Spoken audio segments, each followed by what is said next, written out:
Welcome.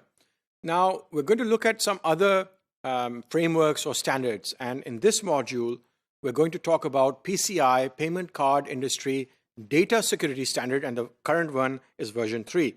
So PCI Data Security Standard is designed to ensure that all companies that accept, process, store, or transmit credit card information maintain a secure environment. And this particular standard is managed by Security Standards Council, the SSC. Now, PCI DSS will continue to describe the detail.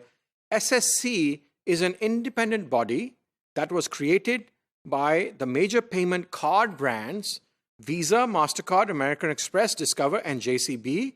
And it has 6 broad goals and 12 requirements and a number of controls. In this graphic, you can see the entire ecosystem or the framework for PCI. On the left side, we have manufacturers, and you have PIN transaction security standard for them, PCI PTS. And then for software developers, we have, for the payment application vendors, we have PCI PADSS for their applications to certify their applications. And then for merchants and service providers, we have the data security standard, PCI DSS.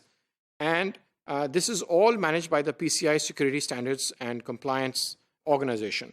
And this forms the ecosystem of payment devices, applications, infrastructure, and users. So the objective is to maintain a secure environment for the entire ecosystem.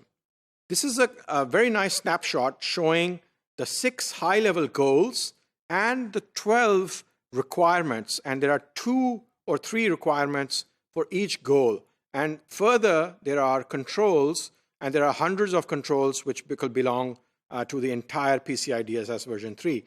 So at a high level, goal number 1 is build and maintain a secure network. And then this is related to, for example, our security transformation model, layer 1, where we implement security hardening. And then you have protect cardholder data. It will be something maybe in security engineering, layer number 3 of our information security transformation model. Maintain a vulnerability management program, which is layer number 2 of our information security transformation model. Implement strong access control measures, regularly monitor and test networks, and maintain an information security policy. Now, this is the structure of the actual controls in the PCI DSS document. First of all, you have a requirement, which we can call it a control. Okay, so it's control number 112. And in the hierarchy, although there were only 6 requirements, but as you go down in the controls, that's why I said there are hundreds of controls. So that's the requirement on the left side. In the middle, we have the testing procedures. So PCI is very specific as opposed to ISO 27001, and it actually tells you or gives you guidance how you can evaluate if that particular control has been implemented or not. And then it gives you guidance, it gives you further details, and some of the work of 27002 helping 27001 has been done here.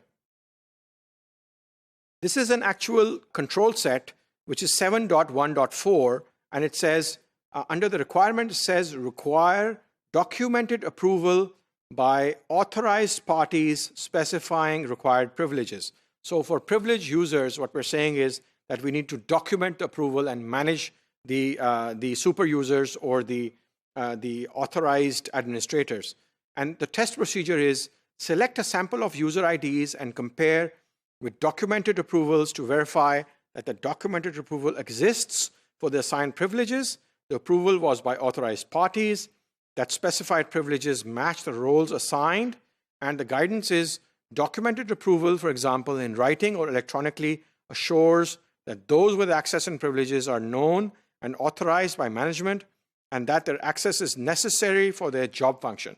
So an excellent layout. There's a requirement, a test procedure, and a guidance. And it's very well balanced, as you can see, and very specific as well. The test procedures are exceptional. It actually explains what you should do to actually evaluate that the control is in place.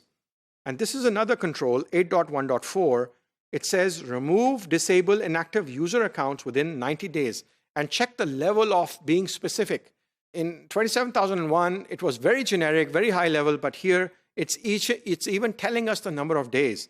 The test procedure is observe user accounts to verify that any inactive accounts over 90 days old are either removed or disabled. And under guidance, it tells us accounts that are not used regularly are often targets of attack, since it is likely that any changes, such as a changed password, will be noticed. As such, these accounts may be more easily exploited and used to access cardholder data. So excellent guidance there. And as you can see, PCI is very specific to the cardholder data environment to protect cardholder data and the entire ecosystem. And PCI controls are very specific, in-depth, compared to generic and high-level controls. And the layout of the controls, the requirement, the testing procedure, and the guidance, it makes a very comprehensive document for PCI DSS. Thank you very much. That's all that we have for this module.